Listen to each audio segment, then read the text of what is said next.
Good afternoon to everybody. So let's start our next session. So our speaker is Najmul, and Najmul from Niger.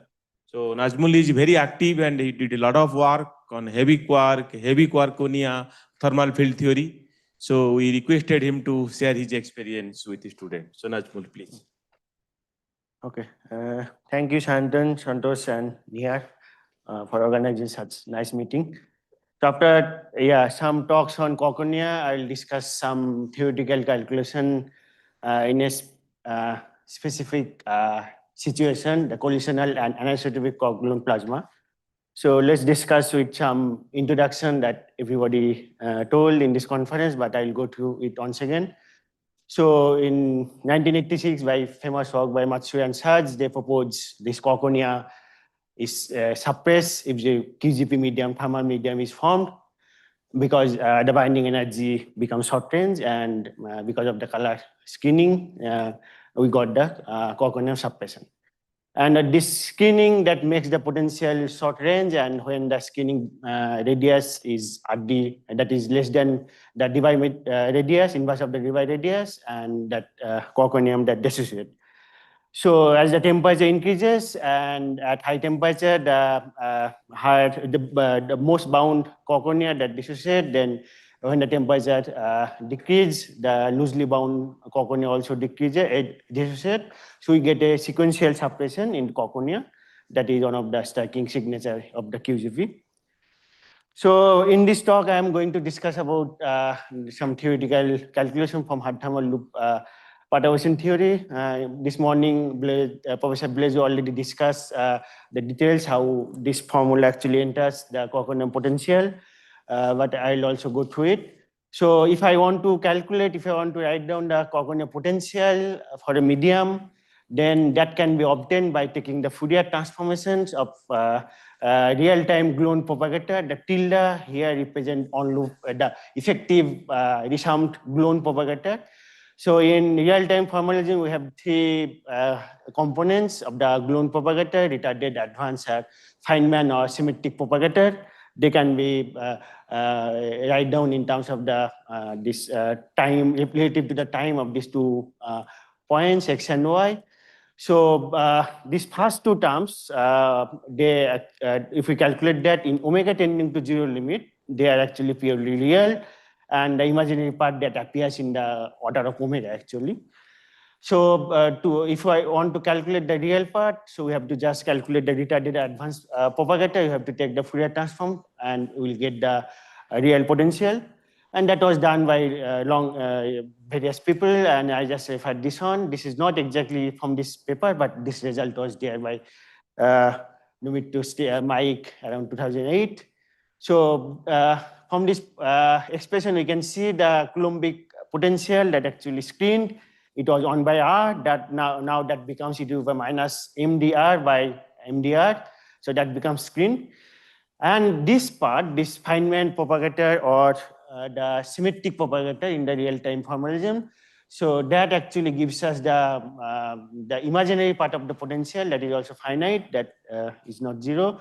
So that we can also calculate, and that turns out to be in this form that cannot be integrated out, but we get a term that is indication of the momentum. So with these two expressions, so here so far what we have calculated, we have just taken the median effect by hard thermal loop resumed Gluon propagator. That's it. So if I just plot these two expressions, then this brown line that actually gives the vacuum potential, just minus alpha by R type of potential. And now in presence of medium, I have just set the temperature around 250 MeV. At the temperature, the potential that becomes suppressed, that's screened.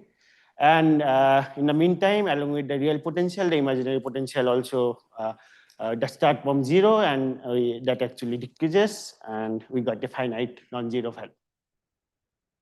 So here we have only discussing the Coulombic contribution of the potential. That is not always true in QCD case. So by Binoy and various people, there is various way to include the linear term, the string term in the QCD potentials. One of the ways just start with the vacuum potential, Cornell potential. do the Fourier transformation, including the medium effect. And it's possible to get the extra term due to the sigma, because this term, and also that appears in the imaginary potential, and there are a lot of works in that direction as well. So with this work, so far I have discussed normal STL with Coulombic potential and with string term. So now I'll extend the discussion for anisotropic plasma. So the medium that is produced in heavy ion collision that possesses significant degrees of momentum space anisotropy because of the longitudinal transverse the expansion in the longitudinal direction. So there is a various way to include that. One of the popular way by this was proposed by Mike Strickland and Paul Romaske, just to modify the distribution function via this anisotropic distribution function, and replacing this the energy or momentum whatever was there with this expression square root p square plus xi p dot n square. N is the direction of the anisotropic, lambda is scale, but in the equilibrium that will be the temperature, and this p iso that is isotopic. Yeah. Hi. So in the last slide, so how does string tension is entered? And this is a non-perturbative, or is this perturbative? This is of course non-perturbative contribution, but here that is treated perturbatively. So that is just plug into, then multiplied with the inverse of the permittivity of the medium that can be calculated from the STL perturbation theory. Plug that, do the Fourier transformation, that's it. So of course that is non-perturbative contribution, but the way that is done perturbatively. So yeah, so we got the distribution function. Now we can calculate the this retarded advances Feynman self energy from the Feynman diagram. But before that, we also need to decompose that in tensor basis. So now we have apart from the heat-ward velocity and momentum, we have another vector in the system, that is the anisotropic 3 vector. So we can calculate the number of independent tensor, that will be 4, because yeah, we have total 7, then 3 constant is there, so that turns out to be 4. So we have a 4 independent tensor. We can decompose the self energy, all this retarded advance and Feynman, and we can calculate using the Dyson-Swinger equation. We can calculate the corresponding effective propagator, tilde means effective. And this coefficient, of course, they are different. This is for the self energy, and we'll get the corresponding coefficient for the propagator, and we can calculate this. So this is just the decomposition, but to obtain this coefficient, we need to calculate this diagrammatically, either diagrammatically or using kinetic theory, basically. So these are one of the choice of the 4 tensor that is introduced. Of course, this is not unique. You can get some other choice as well, but I will spend some time about this composition. So this A and B, that is, so if I just take the 0 temperature, then only these 2 terms is there, all the term that doesn't contribute. So now at finite temperature, we so in A mu, I just discussed the finite temperature, so we add this term. So what is this term? So we have a M mu, that is the velocity of the fourth velocity of heat bar that is introduced, and we can go to the rest frame of the heat bar that becomes just on 0, 0, 0. And we just constructed this transverse 4 vector that is not orthogonal to P mu. And if you do this, we can add this term. So if you add this term, then A mu nu, that becomes symmetry in mu nu nu. And that another thing that is orthogonal to P mu, that should be, that is also there. So you got the M mu and the corresponding B mu that actually that is added, so that A plus B, that becomes the usual vacuum tensor. So yeah, so we have added these 2 terms, and that is the finite temperature contribution. Now in presence of the anisotropic, 2 more tensor that also appears. So from the construction, you can see that is symmetry in mu and nu, and some properties, orthogonal properties there, but they are not completely orthogonal. But yeah, so we can get some simplification when we take the projection of on tensor to another tensor.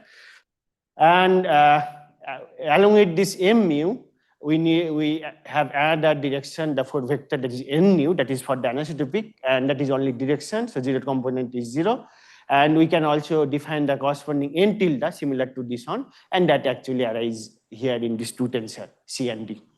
So of course, this is not unique. One can use some other choice, but in the end of the day, we have only 4 independent tensor that we can count from the orthogonal property of the pi unit. So this with this tensor, we needed this coefficient alpha, beta, gamma, and also the corresponding prime. So for that, we'll go back to the Feynman diagram. We'll calculate that retarded. We'll start with the retarded advanced propagator. Then we'll use that to calculate the self-energy. And we'll take the hard thermal loop approximation. And end of the day, that becomes a kind of a simple expression. So here, this B mu, that turns out to be a light-like force vector, whose the 3 component is this B, that is actually a norm on vector. And we have the corresponding, this N, that is the anisotropic vector direction that we got. And this plus minus, that gives us the retarded and advanced propagator. And it's also possible to calculate the Feynman part, Feynman propagator, symmetric propagator, using the Feynman diagram. Also, it's possible to calculate using kinetic theory that I'm going to discuss later. But we can also calculate the symmetric part or Feynman part, and that turns out to be this one. We have a delta function over this dot product. So we have a V that is in arbitrary direction. That direction is indicated here. And P, that is the propagation of the gluon.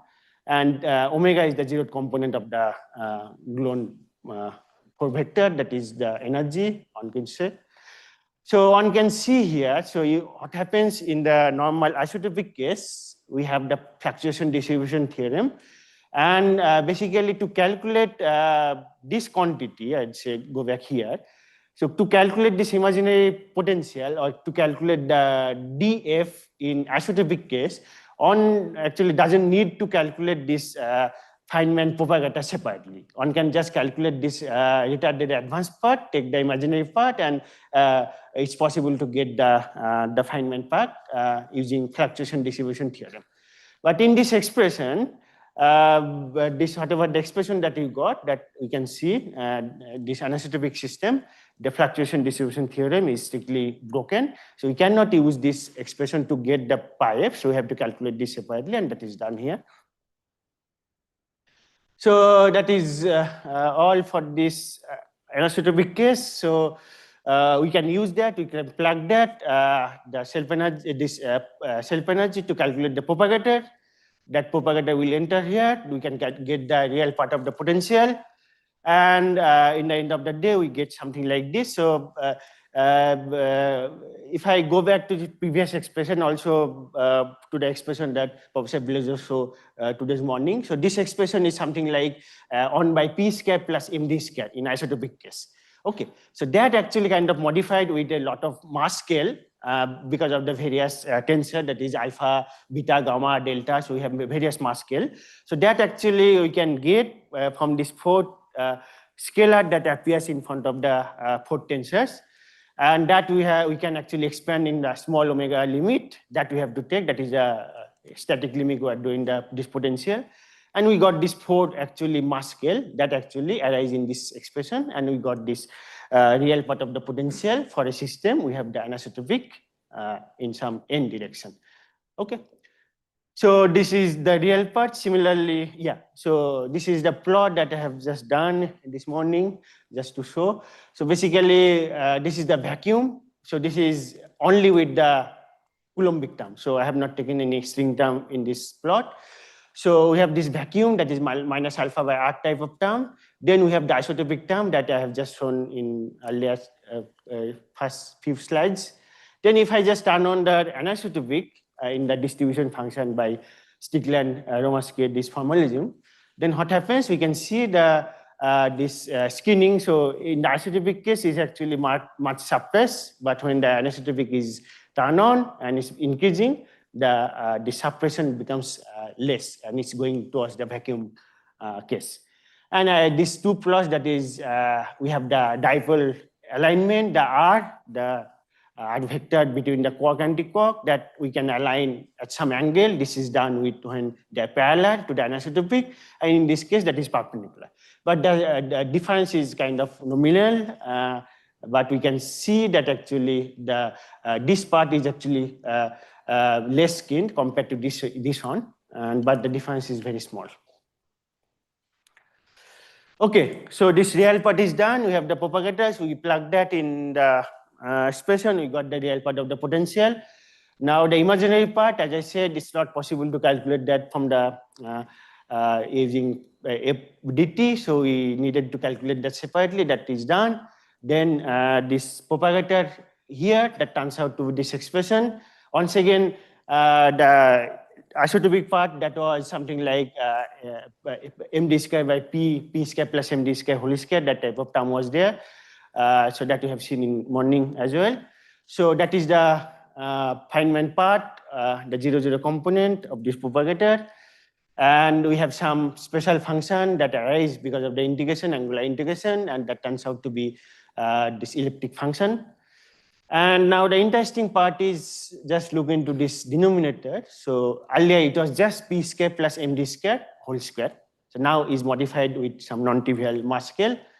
So that can be decomposed as something like p square plus a new mass scale m plus square plus m minus square. So this is kind of, we're just writing this total term in this way. We can define this m plus and m minus from this equation. And alpha beta, that is, yeah, so I'll go back, yeah. So alpha beta, that is the coefficient that arise in form of these 4 tensors.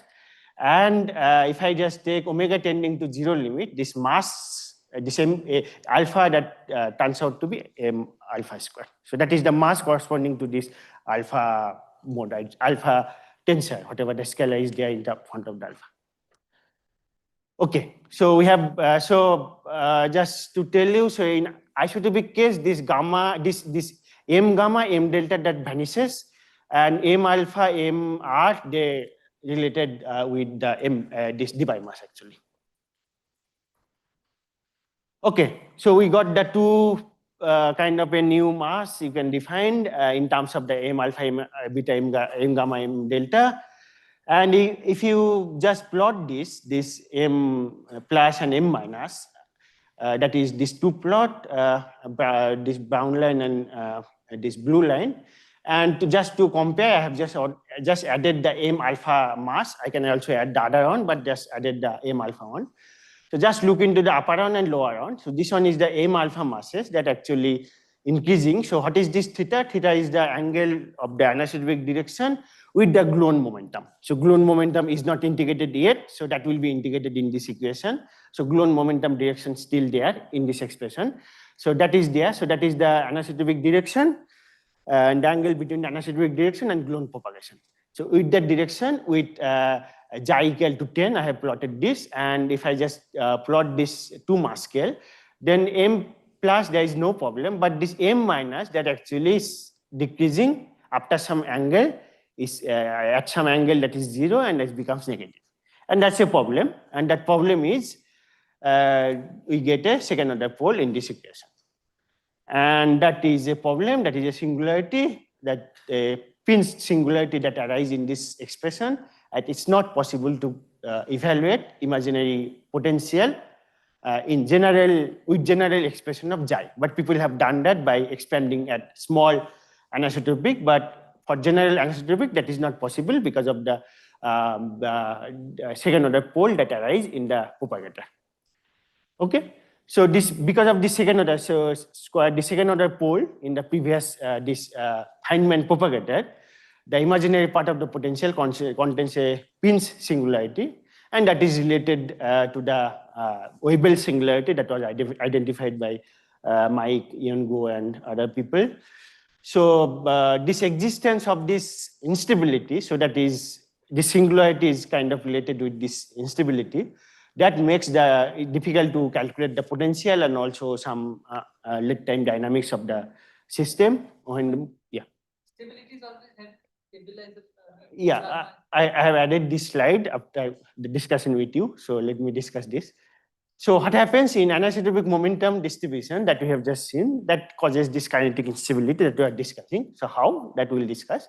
So for the particular distribution that we have seen, so when this anisotropic is parallel to the Gluon momentum, there exists a magnetic instability. So that can be understood this way. So this existence is due to the surplus particle with the momentum that is perpendicular close to the Gluon momentum. So what happens, this momentum that is trapped in the direction of this Gluon momentum by the background chromomagnetic field, and this that causes a current, and that generates a magnetic field that adds to the original one. So that means actually they contribute to this instability because of this anisotropic, and while the other particles are trying to actually stabilizing the effect. But yeah. So basically, so mathematically, if I just go here, we have a singularity. That's it. Okay. We have a so m minus can be 0. So we have a pole here. So we have a singularity. We cannot calculate this. So this one, we're trying to, basically that was tried to relate that with the instability. That I am trying to explain actually how to. I mean, my question was a bit more basic. Like, what do you mean by instability? Like, so basically, so that is the usual thing. So basically, if some disturbance is applied, you will get some uncontrolled signal, something like that. So that is the usual instability that we're discussing. So this wavable instability, that is a well-known phenomena in normal QED plasma. So that is already there. So for a system, if some anisotropic is present in normal QED plasma, that is experimental also observed in QED plasma. So that is well started in QED plasma. So that actually we're trying to relate, people trying to relate that in the QCD plasma. Okay, so so basically what is happening, so we have this chromomagnetic field that is actually trying to align the trapping the particle in the direction of the photon, this Gluon momentum, and that causes a background magnetic field actually, and that is adding with the original magnetic field, and that actually giving a unstable, contribute to this instability. But isotropic system, what happens? This actually exactly cancels with each other, and there is no instability. So that's this discussion I have taken from this paper 2006 by Bjorn Mike. Okay. Okay, so we can. So basically I'll repeat once again. So because of the anisotropic, the particles that is perpendicular to this Gluon momentum, they're trapped and they create a magnetic field and cause a current actually that add the instability. Okay, so that was kind of done. People study this, Mike's group actually studied that long ago. So later I'll discuss another non-triviality in the system, that is the collisional plasma. And the motivation is whether there is a system or the system that we have studied so far, whether imaginary potential can be studied if we add something, let's say collision in the plasma. So that I'm going to discuss. So that instability that we have discussed, that is found to have significant effect on the system evolution. And that leads to the faster isotopization and the equilibration, because you have the anisotropic instability, they will try to become equilibrate. So this equilibration due to instability only happens indirectly, because the instability driven isotopization in the mild field is reversible on. But this pattern momentum distribution are influenced by this isotopization, and that actually speed up this equilibrium to reach that equilibrium. So what happens, this collision being responsible for this dissipation are needed to reach the equilibrium. So the conclusion of these points, actually what I am discussing, the point is the collision cannot be simply neglected, and their effect on the system evolution, particularly in the collective mode or in the calculation of this potential, is actually important. That cannot be neglected.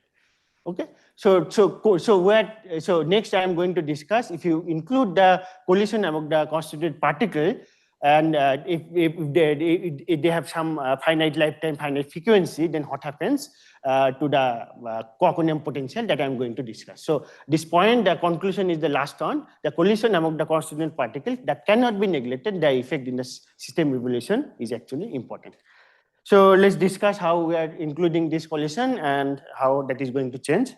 So to include the collision, you have to go back to the kinetic theory approach, and we'll start with the Wigner function, and that can be expanded with the, this around the color neutral background field with Wi and this W delta Wi. So basically, this x is the force position and p is the momentum.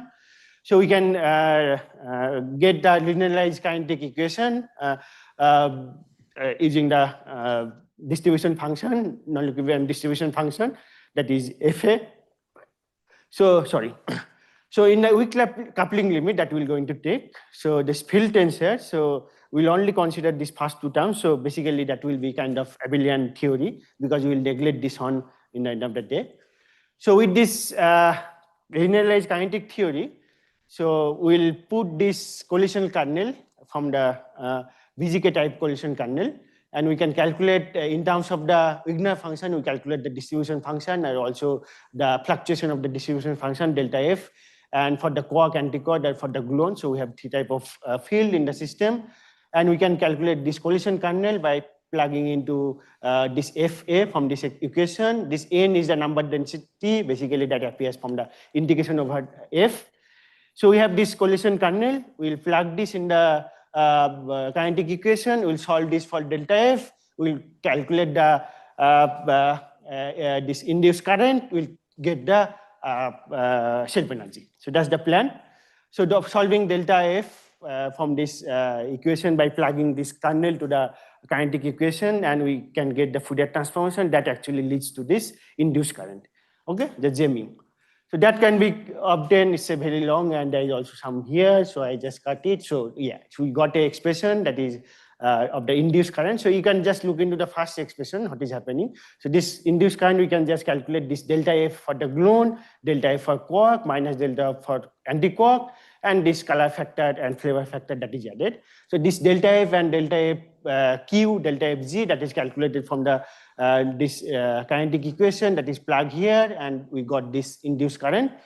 And in this expression, we got various term, a tensor M, a propagated life of term D, and also a kind of W factor that appears purely because of this collision nu that we are introducing, collision frequency. Okay, so we have this J, induced current, so we have everything to go ahead to calculate the self energy that we need. So if you have the self energy, we can calculate the propagator, we can plug that in the this potential expression, we get the potential. So this expression that in the end of the day that becomes kind of simple because we take the A-scale approximation. The first term that is the usual A-scale on without the collision, but the modification in the first term is I nu. But the second term that is completely new, that is proportional to I nu. So nu is the collision frequency, and hat nu is actually nu by p, the scale with momentum to make this dimensionless. That's it. So this gluon self energy, so is not symmetric, that I'm going to discuss again. So initially we have seen if I just interchange mu nu indices in the self energy, that becomes symmetric, but in presence of the collision, that symmetry is broken. And the same that we also found when we have a magnetic field in the system. So basically we are adding, so another kind of direction. So similar to the magnetic field, magnetic plasma, we got a self energy that is not symmetry in mu nu because the time reversal symmetry is actually broken. So we have this expression. We need to decompose this in the tensor structure similar to the previous case. But we need now an extra tensor. So initially what happens, these two terms that was kind of a combined, and that was gives us a single tensor. But in presence of the collision with nu, this D and D actually they kind of got separated. So if we add this D and D, that will get our usual the tensor, foot tensor that we have discussed earlier. But in this case, they actually kind of decoupled, and that's why actually they are no longer symmetry in mu. Okay, so with this foot tensor, we need to calculate this alpha, beta, gamma, delta, rho for coefficient from the Feynman diagram, and that can be done using this expression by taking the appropriate projection along P, along M, along N, and so on. So that was okay, but the main hurdle was to calculate the Feynman part of the self energy, that is, or symmetric self energy. So that so how to do this? So that can be done this following way. So in BGK kernel, so what happens? We have the plasma fluctuation that actually governed by the Boltzmann-Lanzwa equation. But we have seen earlier in delta F, I'll just go back here, sorry. Not here. Yeah, so we have seen here you have a delta function in the symmetric, in this case, symmetric propagator, but there is no collision that present here. So that delta function will now modified, will get some width, Lorentzian width via this expression. So it was this delta function will be now modified because of the nu in this way. And not only that, so we have seen in this expression as well, apart from this modification in the first term, we get a term that actually is proportional to nu. So corresponding term that should also appear in the Feynman part of the self energy. And that actually, how to get that? So that actually, because of the delta and fluctuation, we get a omega minus term that we have seen in that earlier expression. So here in this case, we'll get omega w to the power -2 term in the second term of the Feynman part of the self energy. So if I combine these two terms, that turns out to be this expression. So in the first expression, this delta function is kind of gone. We got a Lorentzian width, and the second term we get a purely nu dependent term that was missing in collisionless case. So we have now everything. We have the Feynman self energy, we have the retarded self energy, advanced self energy. We can plug those and calculate the Quarkonia potential.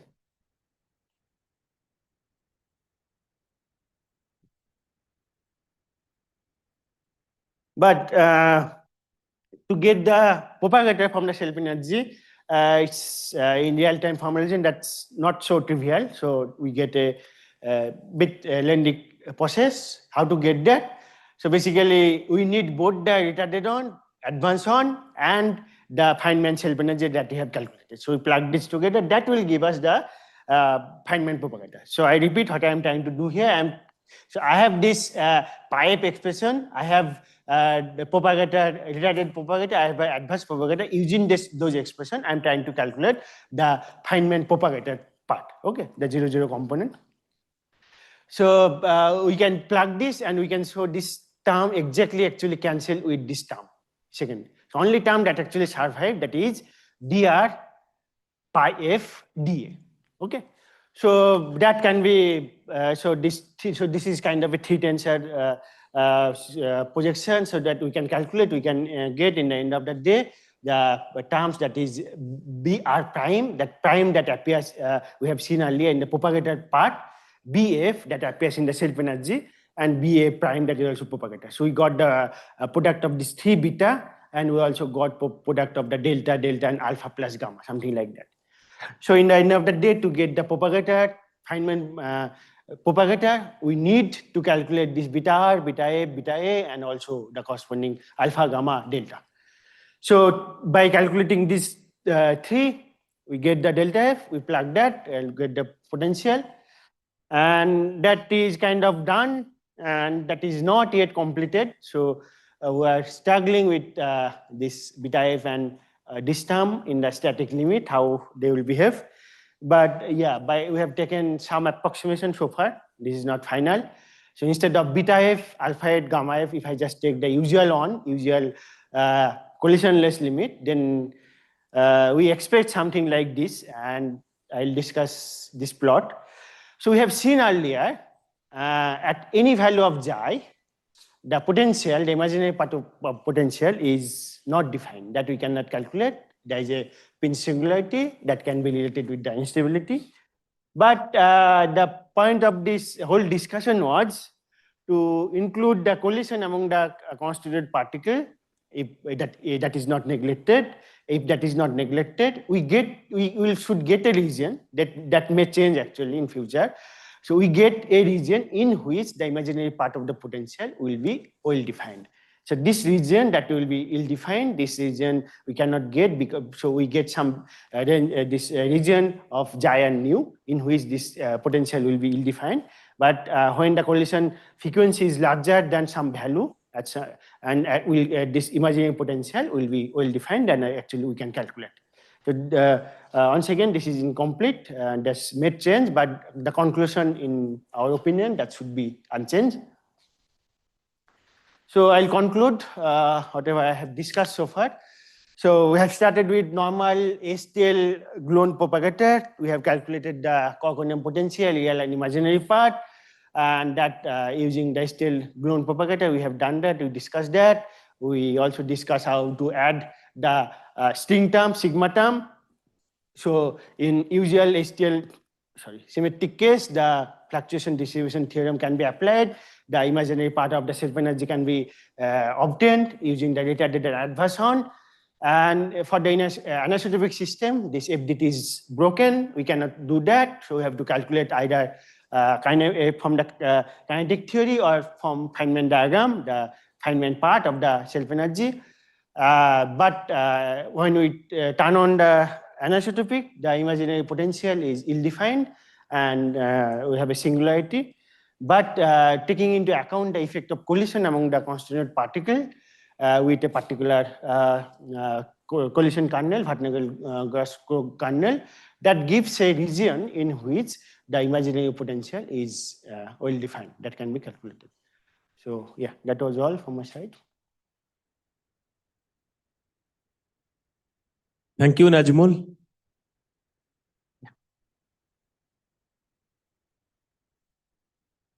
I have two questions. One on the last part. I mean,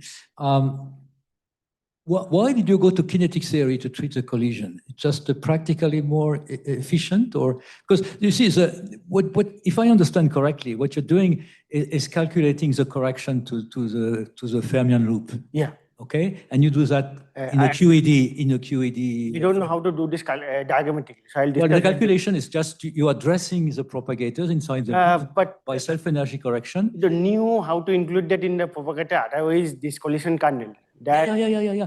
But in the case of QED, the question I have, in the case of QED, this calculation has been done. Oh, I'll discuss it. I didn't know this. 50 years ago, at least. Okay. It's a well-known problem. But there is a cancellation of these effects of correction in the limit of long wavelengths. Okay. So, but I don't remember the variable instability. Is it at long wavelengths or is it a finite momentum?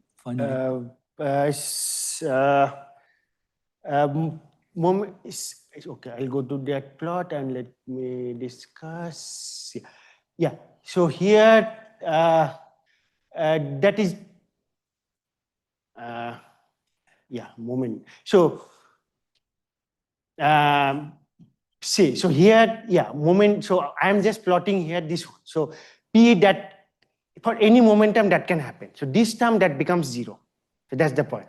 So we have a m minus, that's P squared plus m minus squared. Exactly. Which is 0. Exactly. That's the okay. So it's a finite momentum instability. Exactly. Okay. So my remark might be irrelevant. Yeah.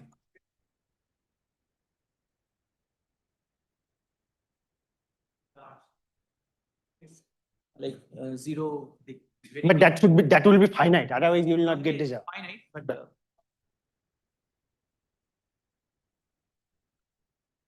the other question concerns the beginning of your talk. I mean, you mentioned that fluctuation dissipation theorem is violated.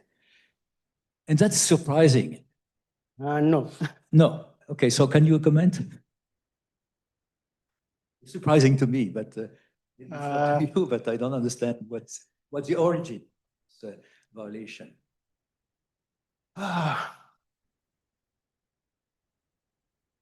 Because you are developing a microscopic theory where every step should be bulletproof. I don't know the reason. Diagrammatically, that we have seen explicitly that is not equal, the imaginary part.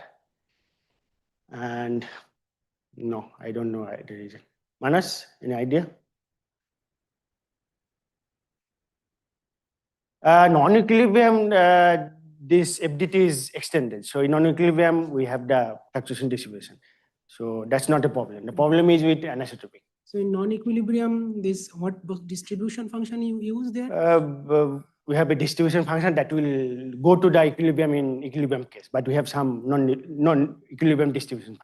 So that people discuss in detail. That is there. So non-equilibrium is not issue. The issue is anisotropic.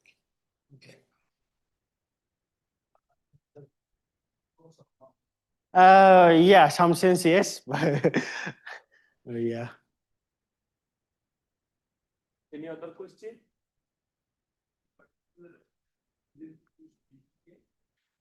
The obvious one is number density is immediately conserved. But T menu suffers, right? Except one condition that is derived. So if you don't put that condition, then it will not satisfy T menu. Okay, so yeah, TA we can look into it, but yeah. So BGK, the obvious choice was because number density is immediately. Yeah. Any other question or comment? If not, thanks the speaker once again. Okay, first, thank you organizer for the invitation. So this is going to be a lattice talk, and I'm going to discuss about how one can calculate all this thermal potential at finite density, finite temperature, and also I will talk about some extension, how to get the potential at finite density from lattice QCD, which is non-trivial. Okay, so just to motivate, so this picture we have seen today and on Monday. So if lattice QCD calculation predicts that as the temperature increases, that there is a change in the degrees of freedom, as indicated by the pressure, if you plot as a function of temperature.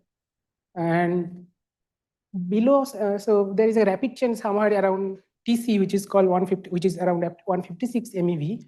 And below that temperature, the system is mostly consists of gas of hadrons and its resonances, which can be described in the lattice QCD can be described by that. But above that, the system consists of quasi-free gas of quarks and gluons. And as it has been mentioned also that if we go to very high temperature, there is a difference between the non-interacting limit and lattice study. And this is plotted up to like 400 MeV temperature. But if you go to even at asymptotically high temperatures, the difference persists. And this says that this plasma is really non-perturbative even at very high temperature, and lattice QCD is one of the tools to study this plasma at this temperature range. Okay, so how can we study what are the properties of this plasma? What are you supposed to extract out?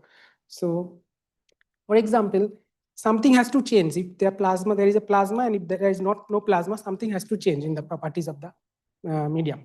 So, for example, if we calculate the static potential that has been discussed, so when there is no plasma, that means we are in the confined phase, the potential is increasing function of R, and it goes linearly at large R.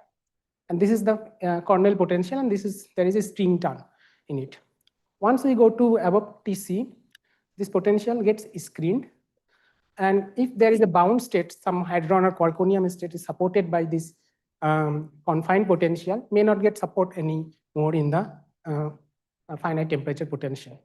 And this is one of the famous reason of Quarkonia suppression that has been plotted in the experimental.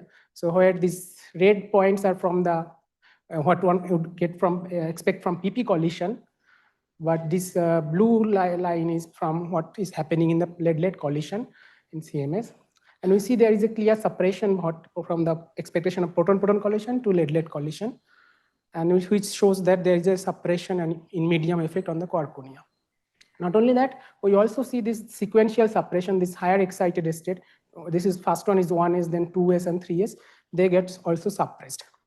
Okay. So this is one of the important property to study this potential and extract out the information about the plasma. So means what is the screening, what is the screening radius, and what is the damping rate of the plasma. Not only that, there are also other probes. Thermal photons and dielectron produced from the plasma is one of the important probes. Then jets that has been discussed. Then there are also some thing called screening masses, which is also important probe, which directly probe the non-perturbative aspect of the Quark-Gluon plasma screening masses. So, and then there are many other observables. Okay. So what this talk is going to be about? So this talk is going to be about this first step, this calculating of this potential. So this is the content of my talk. So I'm going to discuss about this singlet potential. And then from that potential, how can we extract the spectral function of the Quarkonia? Then octet potential. And then I show some preliminary work of correction to this thermal potential at finite density. And this is still ongoing with Jishnu Goswami and Olaf Kaczmarek. And there is also additional corrections to this potential. For example, this potential is same for vector particles, epsilon, or pseudoscalar particles. The potential cannot distinguish between them. And to distinguish these particles, one needs to add some correction, which is called the spin-spin correction at finite temperature, which will distinguish this vector meson and pseudoscalar meson. And that you can hear more about this on Friday by Swagatam's talk. Okay, so let's start with this singlet potential.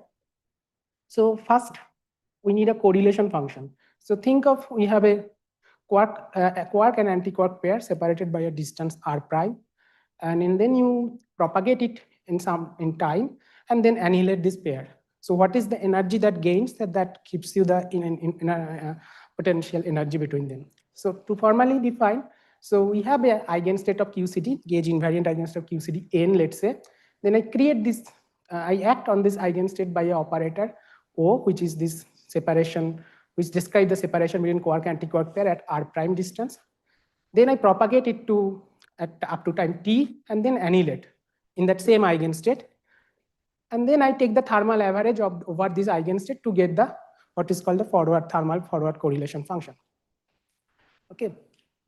So this is the fundamental quantity, and it has all the information of it picks up all the information from the plasma when it propagates through the medium. Okay. So what is this gamma? This gamma is basically looking into the channel, which channel I'm looking at. For vector particles like J psi or epsilon, this gamma is just gamma mu Dirac matrix. For pseudoscalar is the gamma 5. For eta C and eta B particle, this is important. And not only that, it can be also, for example, if it is singlet, then it's obvious it has to be 1. When you are going to the octet case, then it has to be TA. Okay. So now I want to study the potential between them. So to start to describe the potential, so we have to first potential is defined in an effective field theory language. So the heavy quark mass has to be much greater than the temperature and the lambda QCD scale. So if you expand this QCD Lagrangian of heavy quark sector, and then you have this expanded version, and there is this standard kinetic term, then spin interaction term.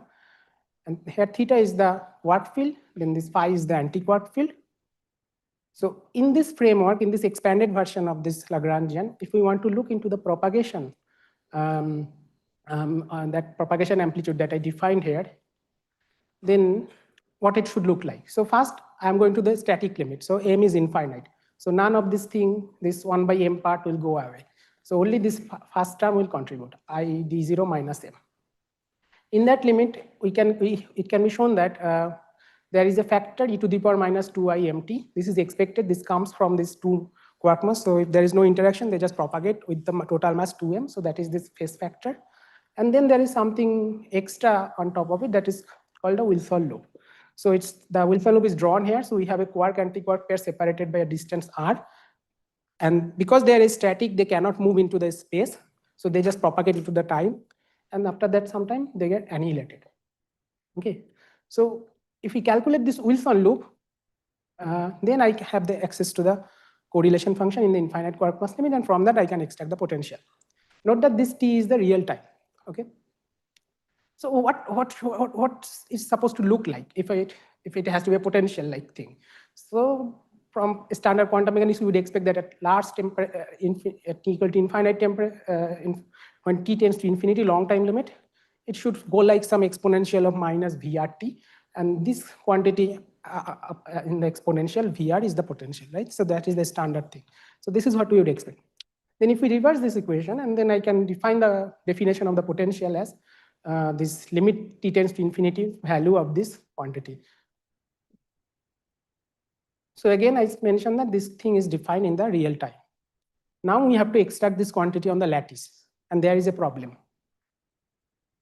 And the problem is here. So on the lattice, what we calculate is the Wilson loop we can calculate, but it's not in real time, but it is in Euclidean time. So here is a picture of lattice typically. So this is the temporal extent, total how much is the lattice size in the time direction, and that is what is called beta. And the inverse of beta is basically the temperature. So if we have a large temperature, the beta is small. So lattice extent is small. When the zero temperature, the beta goes to infinity. Okay. On this lattice, we can calculate the Wilson loop. So there is a quark-antiquark pair separated by distance r, and then we propagate it and then again annihilate it after some time tau. So this is the Euclidean time. So that is what we can calculate from first principle lattice calculation. Okay. But what we need is the time which is real. So I have to analytically continue from tau to it. So the general way of doing this is, so we have a Euclidean correlator. You can write some kind of a spectral function from it with a Laplace transformation like a structure.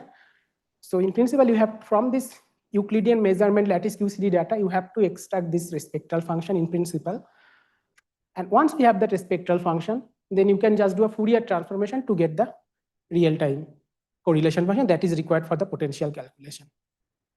So, but calculating this spectral function from the Euclidean lattice data is a ill-posed problem. We cannot calculate it from the Euclidean Wilson loop directly. First of all, we can see that this spectral function is a continuous function of omega, right? It's integrated over d omega. Whereas this Wilson line and Wilson loop has different only finite number of points because we have a finite lattice spacing, right? We do not have infinite number of data points in this time direction because there is a lattice spacing. So the number of points is different. As a result, there is a degrees of mismatch in the degrees of freedom. So we want to extract more information than we have. And there is another problem, which is the error of the correlation function. So any correlation function on the lattice has a statistical error bar. And any small error in this correlation function gets exponentially large when we want to calculate the spectral function. So a spectral function error. So the spectral function error is exponentially large because any small error gets multiplied this e to the power omega tau factor, and that is the reason. So there are infinite number of spectral functions that can go through the lattice data. So we really have to put further physics information on the spectral function to get the proper potential.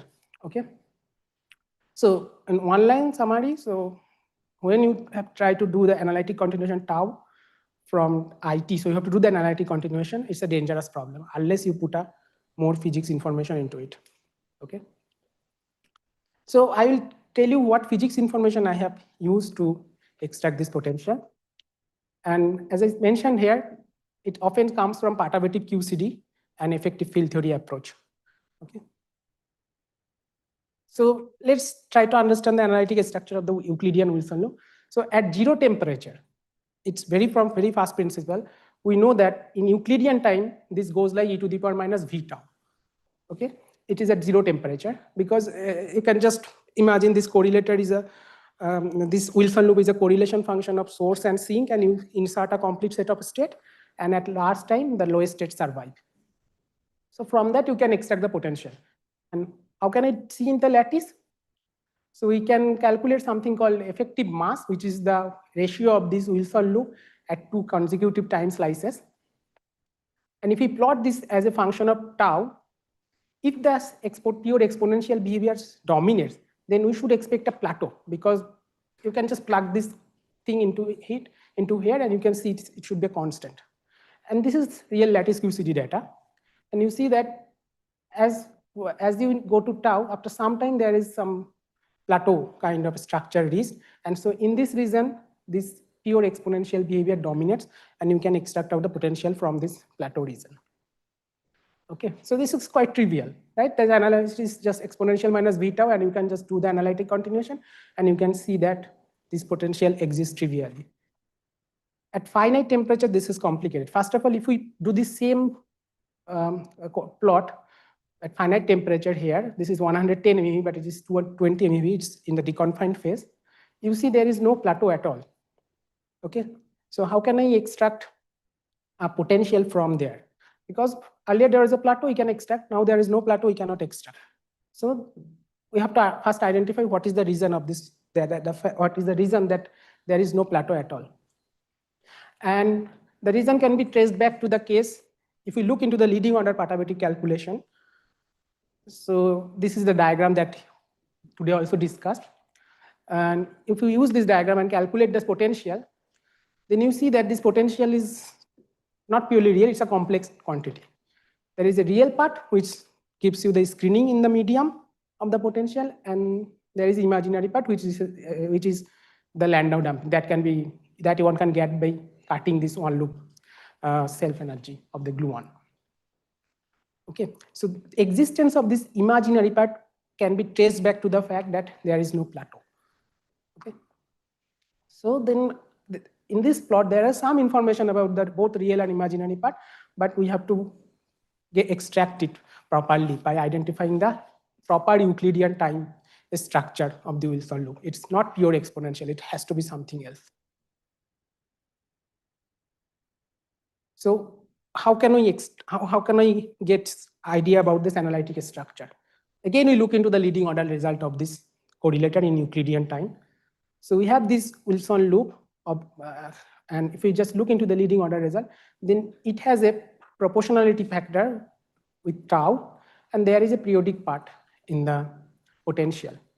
Okay, this tau proportionality factor can give you a pure exponential behavior. The fact that there is no plateau is coming from the fact that there is a extra piece which is periodic in tau. Okay, and this structure particularly will lead you to the existence of a thermal potential. So if we see, then if we just calculate this, do the analytic continuation, go tau to IT, go to tau to IT, and calculate this limit, then I can see that in this, if we have a structure like that, then I have a proper real part and imaginary part. In this calculation, this structure is gauge independent, but you can do also it in Coulomb gauge, and we get the same structure.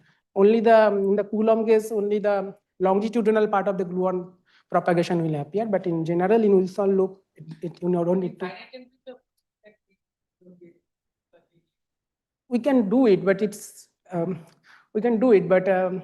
zero temperature it's okay. You can do fixed, but in Coulomb gauge at finite temperature, the leading order calculation supports that there is no gauge dependent. The potential is gauge independent. It's same as without gauge fixing, but there is no non-perturbative argument behind that.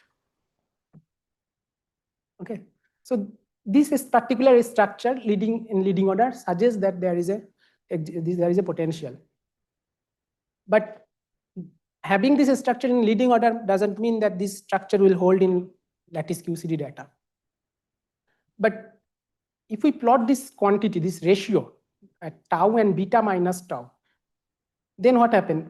If there is some periodic part like structure here, this part will get cancelled out in this ratio because this is just periodic, and only this part survive, and you have a quantity like this.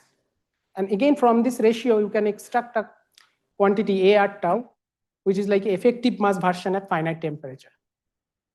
And if this quantity shows a plateau, then this structure shown in leading order perturbation theory also hold non-perturbatively. Here is the lattice QCD data recently. So this structure has been suggested in this paper. And if you plot this quantity as a function of tau by A, you do see there is a little dependence on tau, and you have a very large range in the tau direction. for AR tau for various values of distances of quark antiquark pair. And this suggests that this structure holds non-perturbatively. Okay. Are there any questions? So this is very important for understanding.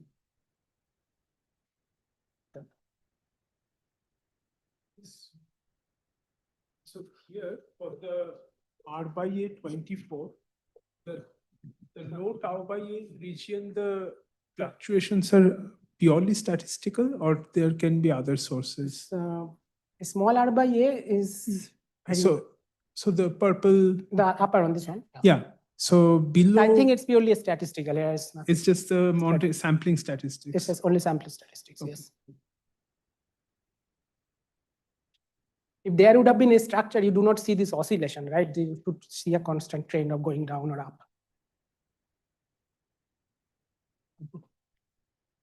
Now we know this structure holds non-perturbatively. So we now do not write it as leading order, it's a non-perturbative statement now. So again, you can show that the existence of potential hold when this quantity sigma Ru goes like 1 by u square, because if you take a derivative with respect, then one of the u comes here and it gives a delta function. To make it finite, then you have to go like this sigma Ru have to go like 1 by u square. Following further perturbation theory in HTL, one of the u square in the perturbation theory comes from the Bose distribution function. So we parameterize this sigma Ru as Bose distribution function times some odd function of variable u. And using this, if you plug now this sigma Ru form in this expression, we get a relatively compact form of the Wilson loop as a function of R and tau. So for each values of R, I fit the lattice QCD data with respect to tau, and I can extract out this real and imaginary part of the potential from the lattice QCD data. Okay, and you can see that this fit very well, and with a chi-square per degrees of freedom around 1. So now I'll show the fit, the result of the potential VRE and VIM. Here it is. So this is first I should give some lattice information. So this potential is still not at physical pion mass. So the pion mass in our configuration is 320 MeV. It's not physical. The lattice spacing is around this Fermi, 0.028 Fermi. And the temperature is controlled by only changing the total number of data points in the time direction, not by changing lattice spacing. So we are changing from 24 to 28 and then 32. And we are gradually decreasing temperature from 293 MeV to 251, then to 220 MeV temperature. Okay, so first, this is the real part from the lattice. So this is the 110 MeV temperature potential. So we see there is a clear sting part in the potential, which is expected because we are in a confined phase and the potential should show some kind of string tension. But once we go to the high temperature or plus deconfined phase, the potential starts showing saturation behavior, and we can see this goes down. What was the critical temperature? It's 180 MeV, around 1 MeV. And so we didn't calculate it, but we just extrapolate these scaling functions to get it. That's it. Okay. And on the right-hand side, I plotted the imaginary part of the potential, and we see that with increasing R and temperature, the imaginary part is increasing. So for a given R, if you increase the temperature, the potential is increasing. For a given temperature, if we increase the distance, then the potential is also again increasing. Okay, so this is the large imaginary part. So this is from lattice. Now I should compare from the perturbative calculation to quantify how much is the non-perturbative effect here. So here is the case. So first of all, the real part need to be renormalized to properly compare with the perturbative potential. So here is to renormalize it. So we have what we have done. We have matched the short distance part of the real part of the potential with the 3-loop perturbative expression. So this curve, this red curve is the 3-loop perturbative expression. Then I have adjusted the additive constant of the real part to bring it to match it here. Okay. There are also some other technicalities involved. This has to be like renormal subtracted and all those things, but I'm not going there. And you can see there's 2 particle mass, this eta C and eta B mass particle is supported in this confined potential. Okay. Now I use the same additive constant and subtract the finite temperature version of the potential. So it is displaced there, so this continuous line. So this is nothing but the same figure here, just a fit form, and the additive constant subtracted. And this dashed line is the still perturbative prediction of the potential. And we see that there is a huge non-perturbative effect from going from compared to even at 293 MeV temperature. Okay.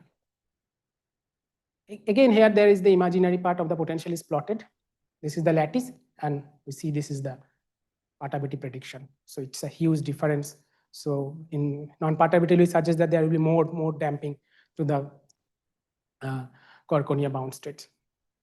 So really lattice calculation is needed for this kind of temperature to get realistic calculation of Quarkonia. Red line is the fit unjust that I will be some fit unjust. It's not well motivated.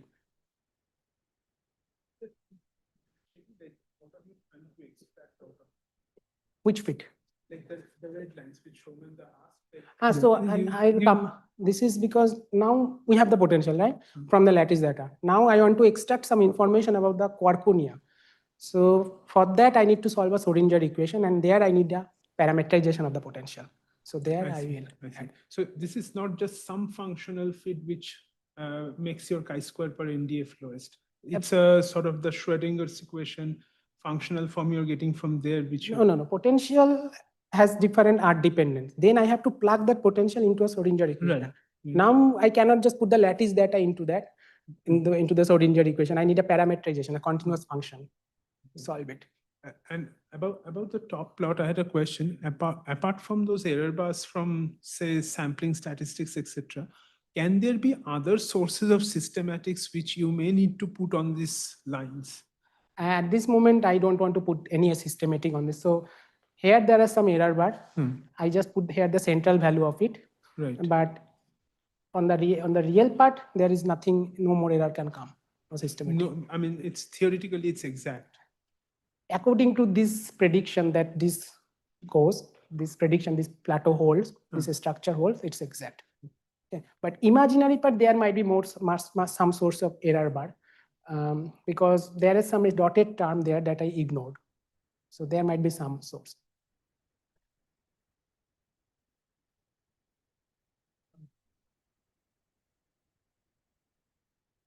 Blue line, did I understand correctly? No, the right bottom.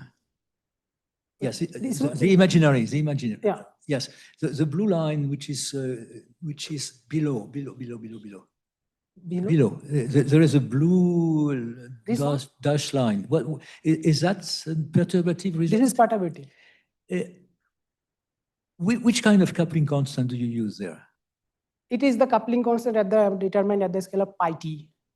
So what would be the screening mass in this unit, the perturbative screening mass? How would it compare with what you extract from the lattice? So perturbative screening mass will be m d by mass, you mean, right? Perturbative d by mass. Magnitude, it's around gt. So g is roughly, alpha is, let's say, roughly point. Yeah. Let me put my question differently. I mean, the ratio between what you get on the lattice and the perturbative result depend on some coupling constant. Okay, this is yes. Now, the ratio between the effective mass or the double mass you extract from the lattice and the one in perturbation theory with the same coupling will also be a ratio. Is it comparable to this ratio? No. It's much different. I do not have the value of the debye mass I extracted from the lattice. It's in the paper. In this paper, it is given, but I have to check what is the value actually. Yeah. So debye mass is defining debye mass non-perturbatively. It is a little trickier thing. It's defined only in a gauge invariant way up to next to leading order. I don't know whether it can be defined. GT in the double mass it's in the leading order G over the 2, right? To make it compatible order. with the lattice. So if you would do the same for this perturbative result for the imaginary potential, would you get something close to the lattice fit? No, it would be much smaller. Yes, imaginary, but it's really difficult to get that much of magnitude. Okay, so as I discussed, so we have to get extract of some of the information of the Quarkonia part using this potential. And the way we did it is just solve the Schrodinger equation. So it's not just something ad hoc. Ad hoc potential that I'm using to solve a Schrodinger equation. This equation can be derived rigorously starting from the action. So I'm not going to do that. But if you solve this Schrodinger equation and calculate this with this initial condition, then after solving it, if you take a Fourier transformation of this forward correlation function, then you get the spectral function. So once we have this spectral function, you can plot it as a function of omega, and this is for the pseudoscalar eta c case, and this is for the bottomonium eta b case on the right hand side. So we see that first at 0 temperature there is this sharp peak that correspond to the 0 temperature Quarkonia masses, and as the temperature increases, first of all, we do not see any excited state that survive. There is no excited state that survives there. And there is a huge thermal impact on the ground state part of the eta c, and we see that there is the width of this peak gets broadened, and as the temperature increases, it gets more and more broadening. And when the temperature is around 293 MeV, there is a peak bump-like structure, but it's difficult to associate any charmonium states at this temperature. We don't know what is. It's difficult there. But even in the case of eta b, all these things hold, but the width is much smaller compared to eta c case. And even in 293 MeV, we see there is a clearly well-defined peak of this particle, and this suggests that eta b survives up to this temperature. So the conclusion from this side, it looks like the charmonium melts around 300 MeV temperature in the medium, means the ground state peak. Okay, so this is all about the singlet part of the Quarkonia and calculating the spectral function. Now I just want to understand. Yeah. So that delta type. Delta type. This sharp line. So sharp line is basically if there is no temperature, sharp line is basically a Dirac delta function. It happens at the masses of the bound state. So if this is like, for example, the eta c mass is around 3 GeV, so this happens as a sharp peak at that, a delta function at that. And then all these temperature are medium temperature. When you increase the temperature, this ground state peak that gets broadened. That just has the impact from the medium, and this Dirac delta function gets broadened like that. And what about the second peak? Second is this is eta c1s, this is eta c2s. And that corresponding peak you don't see? No, that is suggests that it's gone. Oh. It's by this, and this temperature it has, because you expect this has a larger radius, it has get more impact from them. You don't see even small. Maybe if we, so it's, as I said, it's the temperature is around 180 MeV. TC is the 180 MeV, and 220 MeV is maybe it's too high for it. If we go to little smaller temperature, there may be some remnant peak, but that I cannot say from this figure. Same thing here also. Same thing here also. Probably if we go to little smaller temperature, there may be some structure you can see. Okay. Yes.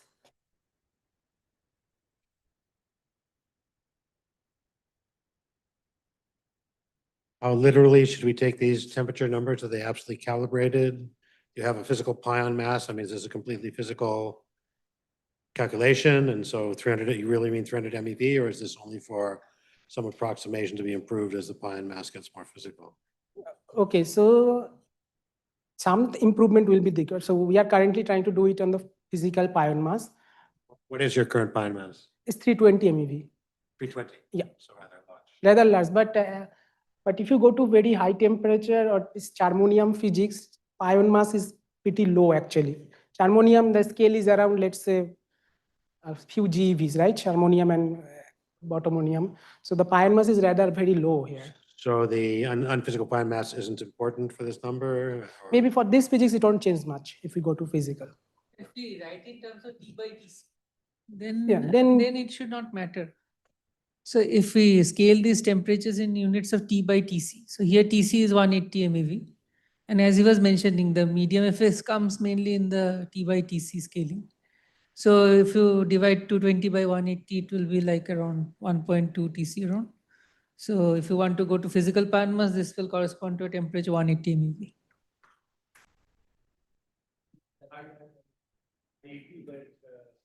Not too important. But as you know, T by Tc thing can sometimes be confusing. In the heavy quark diffusion case, the various pion masses results fit much better if you do not do the T by Tc scaling. I don't know.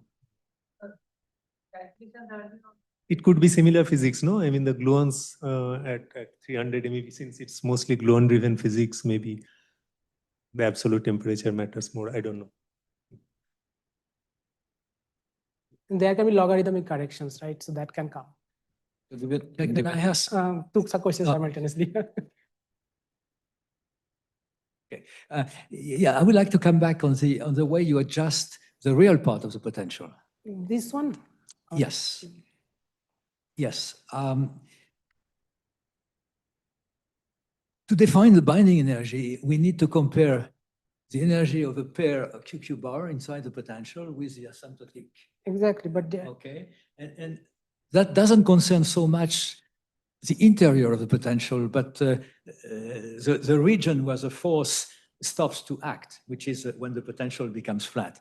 So how do you handle that? Because I think you adjust the potential in the region of small distances, right? Yes. So what is another way to ask the question is, what is the mass of the heavy quarks at large distances when they are far away from each other? That's affected by thermal effect. Quarkonia, right? You mean the heavy quark mass will not change, but the Quarkonia mass to change. For the same reason as thermal effects will affect the mass of the heavy quarks, right? So it's a continuum. But what I just want to understand. So even in the asymptotic case, the heavy quark is not purely a quark-anti-quark pair, right? But they has to come with this open flavor state, right? So it cannot be just. But the mass of these two objects, yes, when they are in the medium, is different from the mass that they have in background. Absolutely, right. Right. Okay? Yeah. How is that taken into account in your calculation and in the renormalization of the potential? So these two lines you see, so it's first of all, we do not perform the renormalization at finite temperature. We do at 0 temperature. So the term renormalization was inappropriate, but how do you adjust the potential? Okay, so you adjust at 0.1 at 0.1 Fermi or something. Yeah, so you mean this plot? How does this plot come basically? But how sensitive if you change 0.1 to 0.8 or you wouldn't change what's inside, but you would change the state of the potential. Then these two lines you see will be at different value, which is not experimental, you observed. So these two lines is basically what you get from solving the Schrodinger equation and adjusting the additive constant such that it falls into the experimental value. So that is what fixed this to. Then I use that same additive constant to subtract the finite temperature because denormalization is independent of temperature. Constant is one is for C and unique for B. Right? There's one constant, right? For each species. Exactly, there has to be one constant. That same constant. Okay, so forget about the B for a moment. Just the C. Okay. If you would change eta C or whatever it is, if you change the grid line by a small amount, it will modify slightly the potential inside, but that modification will be hardly visible. But you can modify at long distance substantially. Yeah, but how? Why should I move this? Yes.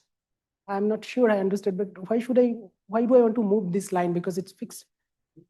There is a strong stream of tension that is irrelevant, but when the potential becomes flat, that becomes because then the region where the quarks don't feel any force will be. So what will happen if there is some shift into the potential? So this whole thing will going to get shifted by some small amount on the right or left, depending on the additive constant. That's the only thing that can happen. So everything can, let's say, shift it by some amount, then the peak appears somewhere else. Maybe we can. Yeah, we can discuss it. Okay. So this is all about this. Now I'm going to discuss about the exotic or hybrid potential, from which I will also show about the octet potential. So how much time I have? So I have 15 minutes. Okay. So this is all about the potential in the ground state when we expect. But if we have a quark-antiquark pair separated by some distance r, there can be other channel of interest, because there are some symmetry with respect to which you can identify different quantum channels.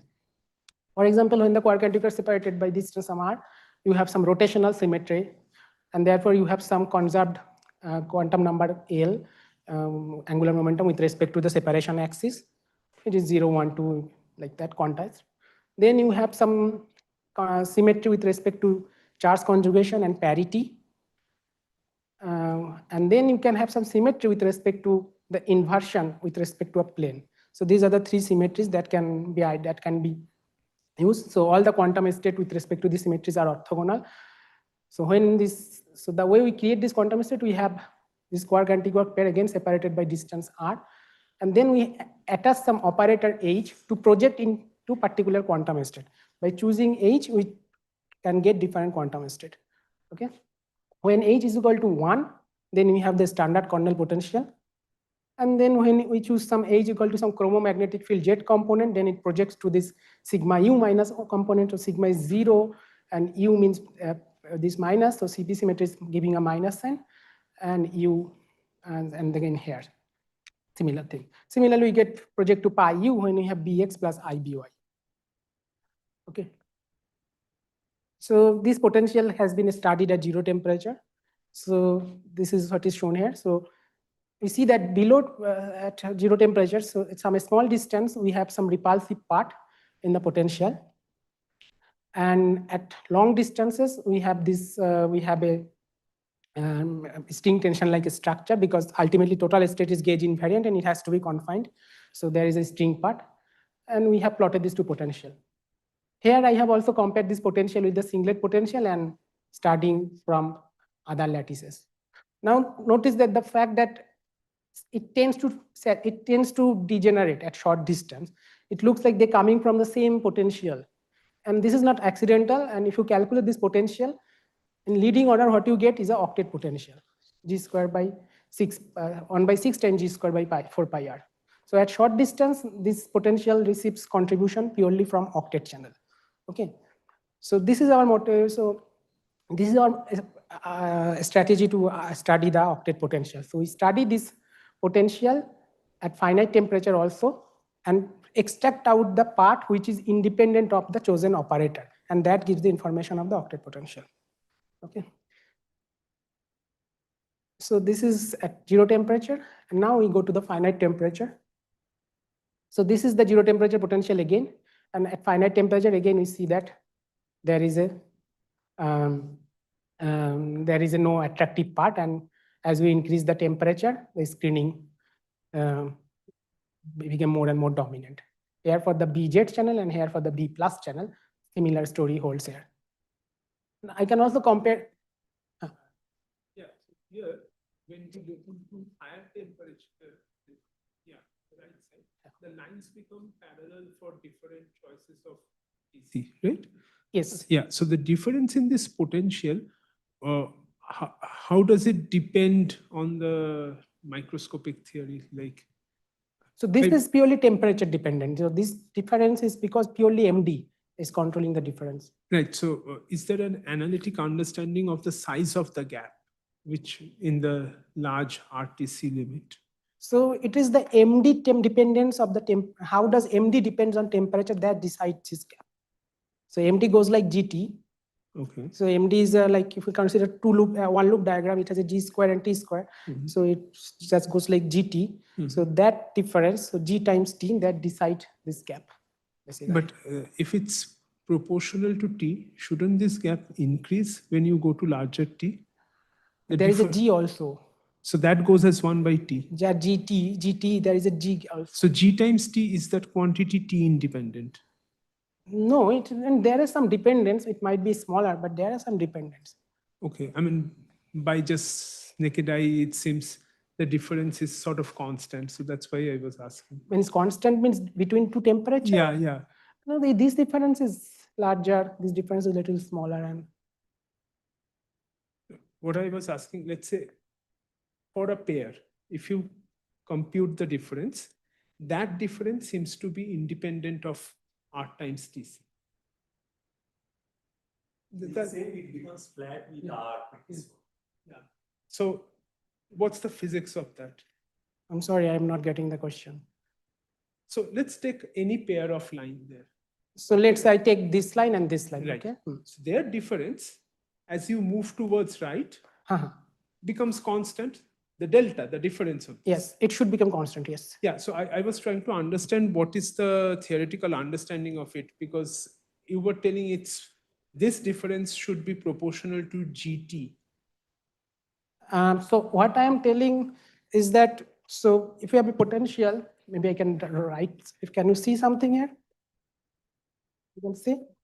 So if you have some potential here, so you have for octet potential, I think it would be G4, some e to the power mdr divided by r's plus md. So this is like a perturbative expression for different temperature. I'm not sure about all this factor, but so if you just look into two different temperature, so at long distance, this, yes, yeah, system survives. Going up. So that means like this one? First line. Yeah, this one is getting positive. No, if you go to the larger R. Yeah. So then it is getting positive. What does it mean? It's ultimately I'm starting with a gauge invariant state, right? So quark anti-quark cannot be separated. So that means the potential has to grow up again. So that signifies this. And negative means it's attractive. This is attracting potential. This positive slope means it's attractive potential. So here at short distance, it's repulsive. Here it's attractive again.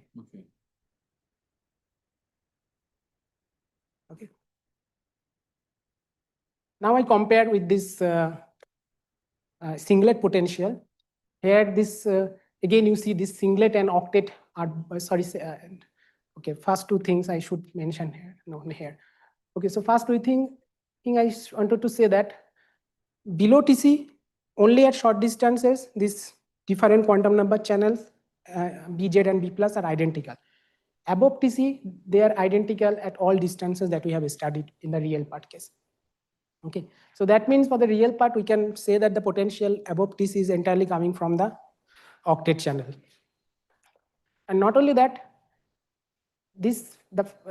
both this octet potential and the singlet potential approaching to the same value, to the same Debye mass.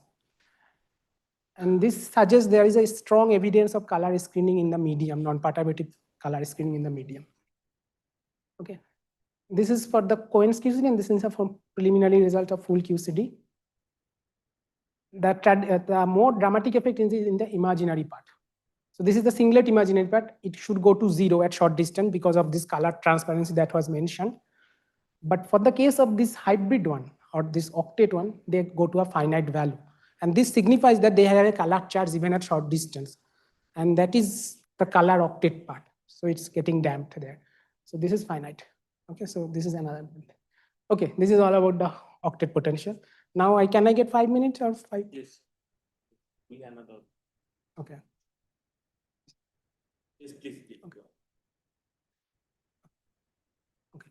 So moving towards something about the finite density, these results are very preliminary, but I think this result might be useful for future fair studies or low energy rich energy studies of Quarkonia. The problem at lattice QCD at finite density is there is a harmonic determinant which depends on the complex the chemical potential, which is complex, and therefore we cannot do Monte Carlo sampling, and therefore we cannot directly calculate this quantity on lattice. Okay, this is a well-known problem, and this is the sign problem. So generally what has been done, so people expand around some chemical around some mu equal to 0 and try to look into the coefficient of that Taylor series to calculate it. We would do a similar approach. So Again, we have this Wilson line correlator or Wilson loop. We just plug this thing in the standard quantum expectation value. We have this determinant of M. Now we expand this determinant of M or Dirac operator with respect to mu equal to 0. And then we just collect the mu square coefficient of it. And then we have basically the correct second order coefficient of this Wilson loop at finite density. So this is just Wilson loop at 0 times 1 plus mu, a vector which is mu u, mu d, and mu s, and then some coefficient W2. And this coefficient is defined here. Okay, so this is W2 UD is the expectation value of this W with this chi ij, they defined here, minus the disconnected part of it. Okay, so we can calculate this coefficient and lattice because they are all defined at 0 chemical potential. So first of all, I show this correlator W2 UD here. For okay, one thing is technical. So and lattice we have to reduce the error, and I have used some technical gradient flow to reduce this error. Here, this correction term is plotted as a function of tau by a for some distance, and we see that this is for SS case at 151 MeV, and we see that gradient flow is really reducing the error. So the 0.6, they are like falling on top of each other. So gradient flow doesn't have much effect, but it's only reducing the error. So I am just taking the largest flow time data points at the moment. Okay. So here I have plotted this delta W by W as a function of tau for various quantum number channel, various quark chemical potential channel, UU, SS, and this cross term. So again, we see that this UU gets more correction than SS. So if I have a quark mass is less, the correction to the potential is larger. And the cross term, US and UD, they are more or less 0. So at the moment they are consistent with 0, so I'm just not taking into account. Again, I can start with our parameterization and do a Taylor series expansion of our chemical potential and derive a parameterization for the coefficient itself. And from the fitting of this coefficient with this with respect to with the tau data, we can extract out the correction to the real part and correction to the imaginary part. And here I have shown the fitting for few distances. No, this is just a data. This is I'm fitting. So this is this delta W. See, this is W2 correction. Okay.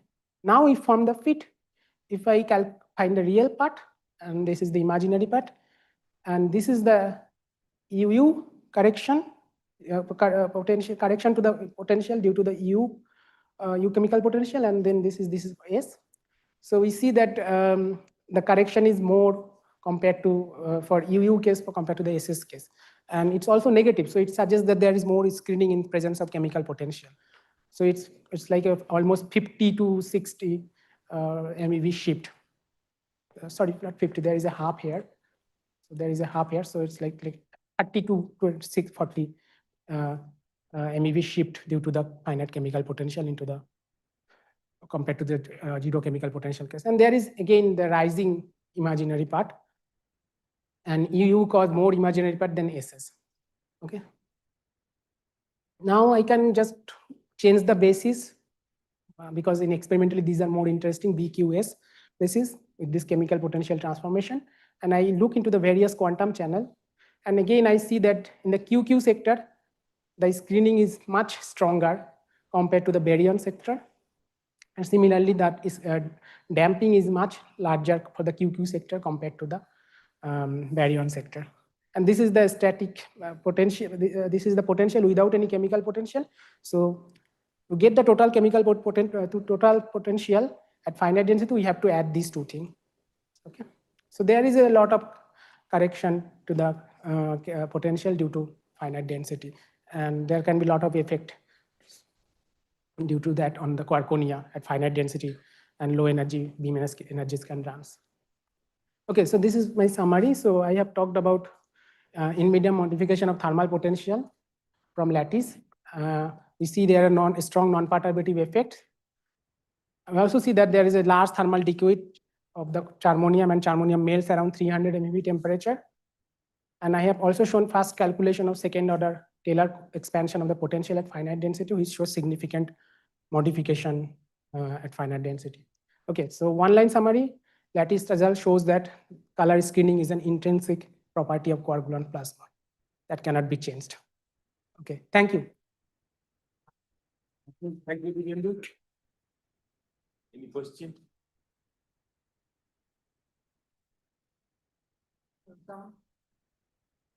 Somehow it seems like the charge particles like pions, Yeah, they are causing more exactly. kind of Exactly. screening for. Exactly. So maybe it would be interesting to look into the correlation between JPSI and in the QQ sector in the experimentally also. Okay. Yeah, total finite, total potential. So does it support? So what am I supposed to? So what am I supposed to conclude? So if you add them, then it becomes it supports bound state more, or there is No. It will support. It will make the bound state more weaker. More weaker, right? Yes, because it's negative, right? So for example, this negative. There is one is So, yeah, that's what I'm saying. Yeah. That is BS channel. This is a standard, right? Baryon strangeness, for example, UDS. So strangeness has a -1 and U has a, Okay. it has a baryon. There are color coded. Okay. Yeah, but it is in the BS channel, but it will contribute like BB term plus SS term minus BS term. So total is positive. Okay. Total is negative. So it goes down. Yeah, I have little bit experimental type question. Okay. So because in LSC or RIC, we have measured JEPSI, and you can also calculate JEPSI spectral function at a given temperature and pion mass. Can you use that? How to match that, and then can you compare with the upsilon states? From experimental data. No. We know that JEPSI suppression is there, upsilon suppression is there. Yes, you mean the array you are talking about? Not array, even the spectral function, what you calculate for JEPSI, to know the temperature and use the same pion mass and temperature to get the suppression of upsilon. Because if you showed the first plot where the CMS result is there. Okay. Yeah, so there you can see that almost 2s and 3s is gone. Almost. Right.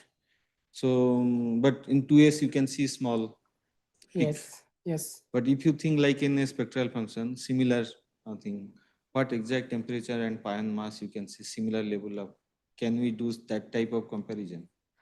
I don't know. I mean, I'm just asking. If I understood the question correctly, so whether we can compare this spectral function with this directly? The question is no, not directly, because we are calculating at a given temperature and the plasma is evolving and what you get is a net effect of it, right?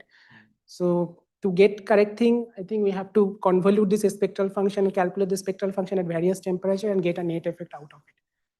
So that is what I understand. Okay, we'll talk. What was your question? I was thinking how to connect this result to spectral function by knowing the, let's say, JEPSI. Let's start with JEPSI. We know JEPSI. You can only calculate from these what level of suppression is expected. And yeah, that also possible. But okay, so in. Of course, this is the in medium JSI spectral function. Stuff that you were studying already.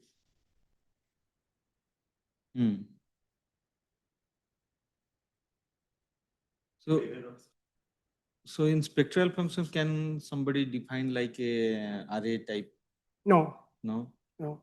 Means what can you define No, array? I'm just asking because I don't know about. Let's think of, I don't know whether you would call it array. So what is the spectral function? Or similar. Maybe you can compare the area under these two things. One is at zero temperature. Something like but that. I don't know how to connect that to experimental thing because it's something different. Any other question or comment? If not, let them thanks the speaker once. Today we have another talk, a student talk. So we will gather here again at 5 o'clock.